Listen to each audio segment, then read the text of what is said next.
तो career guidance के बारे में सर ने बताया, बहुत अच्छा लगा सर के भावनाओं को, सर के मंतव्य को सुनकर। बहुत अच्छा बताया सर कि बच्चों को मूलभूत उनके इंटरेस्ट के हिसाब से तैयार करना, उनको गाइड करना, बेसिकली ये कॉन्सेप्ट सर ने दिया।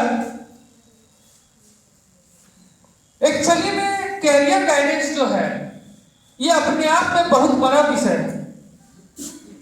होता क्या है, शहरी क्षेत्र में 2 कैरियर और ग्रामीण क्षेत्र में 1 कैरियर आज के डेट में बहुत ही ज्यादा डिमांड में है। जैसे आप गांव में होंगे तो आपसे बच्चे पूछते होंगे किस ट्रेड में आईटीआई कर ले मैडम, किस ट्रेड में आईटीआई करें सर, रेलवे में नौकरी तो लग ही जाएगा। और शहरी क्षेत्र के पेरेंट्स जो हैं उनका मुख्य टारगेट होता है, अगर बेटी है तो मेडिकल, बेटा है तो इंजीनियरिंग या फिर वाइस वर्सा। मतलब कि इंजीनियरिंग और मेडिकल को छोड़कर किसी और प्रोफेशन में वो इंटरेस्ट ही नहीं लेना चाहते हैं पेरेंट्स। चेंज हुआ है, 100% नहीं हुआ है। आजकल बीएड, ठीक बोल रहे हैं सर, सॉरी, थैंक यू याद दिलाने के लिए, थैंक यू। तो आजकल बीएड सही बोल रहे हैं सर। लेकिन एक चीज और है कि शिक्षक के पेशा के बारे में लोग बहुत लास्ट में सोचते हैं, ये भी एक सच्चाई है। दे रहा है, लेकिन वो ये सोच कर देते हैं कि कहीं कुछ नहीं होगा तो मास्टर तो बनिए जाएंगे। ये बात सही है सर, आपने बिल्कुल सही फरमाया कि मास्टर बनना आसान नहीं है। एक आईएएस के लिए आपको 3 एग्जाम क्रैक करना होता है, प्री, मेंस और इंटरव्यू। एक आईएएस बनने के लिए आपको 3 एग्जाम क्लियर करना होता है, प्री, मेंस और इंटरव्यू, बस। उसके बाद आप सीधे ट्रेनिंग में जाते हैं, 2 साल ट्रेनिंग करते हैं और फिर आईएएस ऑफिसर बन के बाहर आ जाते हैं। लेकिन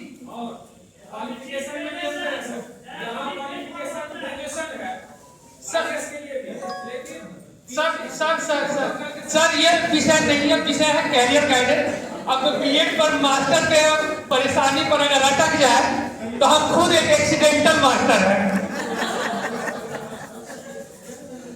हम अपने आप को खुद को एक एक्सीडेंटल मास्टर समझते हैं, टीचर समझते हैं।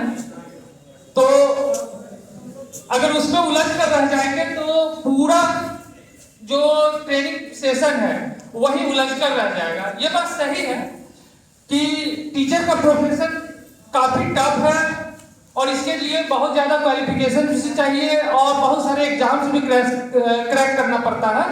But as a guardian, as a बच्चा और एज ए टीचर हमें चलना है। हमें कैरियर इस हिसाब से नहीं चलना है कि इसमें नौकरी तो मिल ही तो जाएगी। हमें बच्चे का इंटरेस्ट देखना है, बच्चे के हिसाब से समझना है इस चीज को कि बच्चे क्या सोचते हैं, बच्चे क्या चाहते हैं। जैसे जब मैं इंटरमीडिएट कर रहा था तो मैथ मेरा थोड़ा अच्छा सब्जेक्ट हुआ करता था, लेकिन मेरे कुछ दोस्त थे, केमिस्ट्री मुझे आज भी समझ में नहीं आता।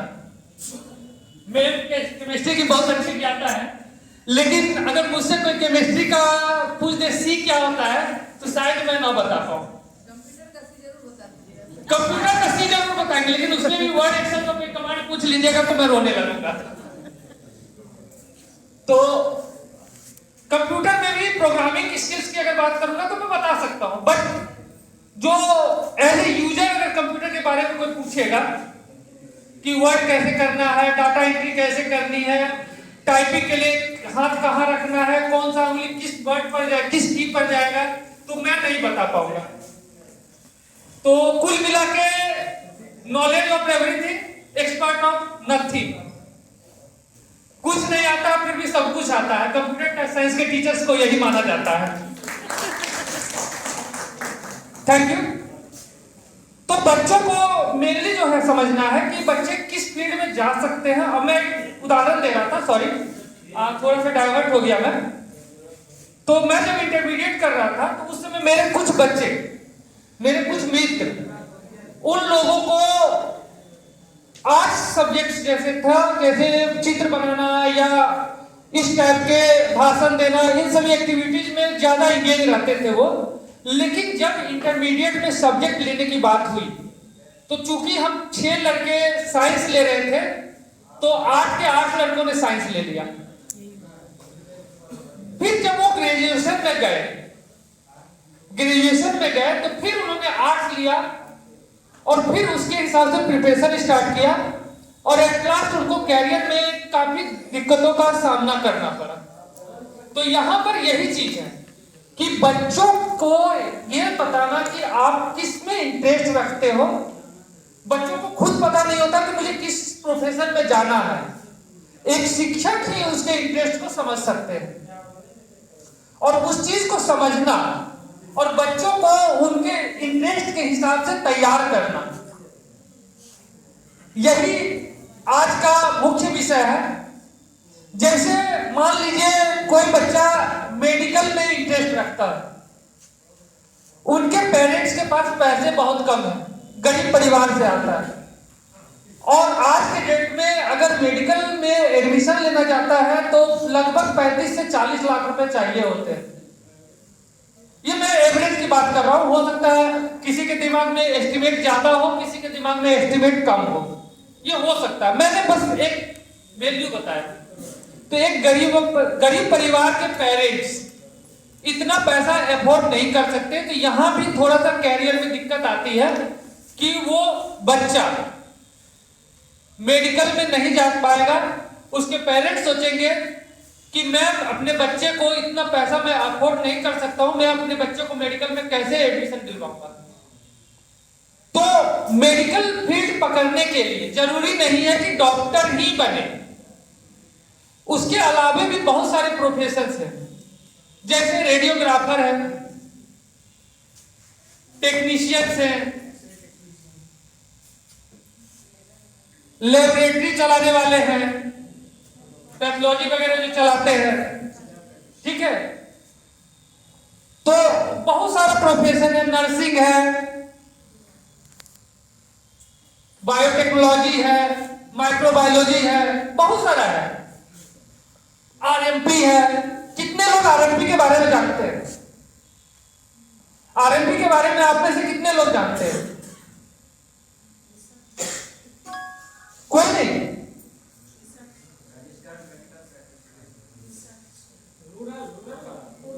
जी बिल्कुल सही। नहीं, झोला छाप डॉक्टर आप उसको नहीं बोल सकते हैं सर।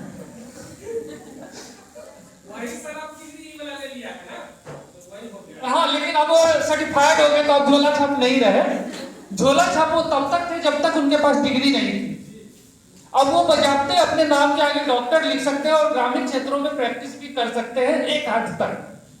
उससे ऊपर के केस होने पर उसे पेशेंट को, उन लोगों को डॉक्टर के यहाँ या नजदीकी हॉस्पिटल में रेफर करना होता है, बट वो मेडिकल प्रोफेशन में काम कर सकते हैं और ये सबसे सस्ता डॉक्टर बनना होता है। आरएमपी जो होते हैं, रूरल मेडिकल प्रैक्टिशनर, ये डॉक्टर सबसे कम खर्च में बनते हैं। मुश्किल से 10,000 रुपए लगते होंगे इनको डॉक्टर बनने में। तो इसी तरह के 500 से ज्यादा कैरियर्स अपने शिक्षा विभाग के एक साइट पर दिया हुआ है, जिसमें 500 से ज्यादा कैरियर कार्ड्स हैं। आप अपने बच्चों के इंटरेस्ट के हिसाब से उनमें से कोई भी कैरियर कार्ड सिलेक्ट कर सकते हैं। जैसे कोई बच्चा डांसिंग में इंटरेस्ट रखता हो तो उसका कैरियर कार्ड, उसमें कहाँ एजुकेशन प्राप्त करना है, उसमें कितना खर्च आएगा, कहां से छात्रवृत्ति मिलेगी, उसके लिए अप्लाई कैसे करना है, सारा डिटेल्स उस कैरियर कार्ड पे दिया हुआ है। इसके लिए आपके पास ग्रुप में मैं एक लिंक भेज रहा हूं, प्रभा मैडम एक लिंक भेजेंगी।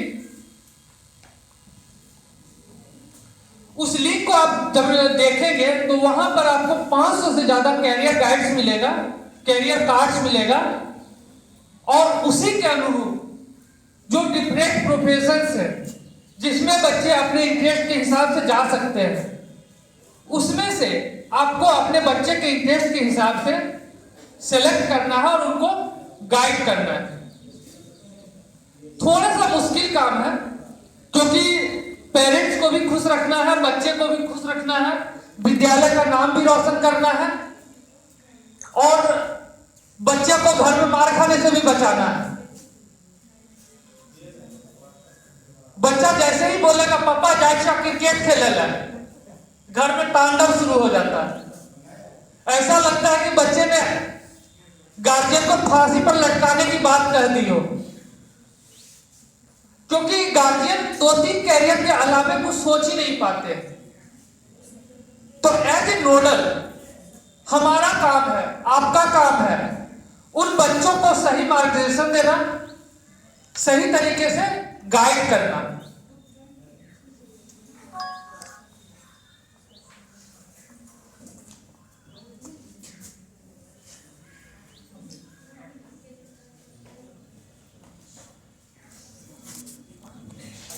चलिए, बहुत बहुत धन्यवाद सबका।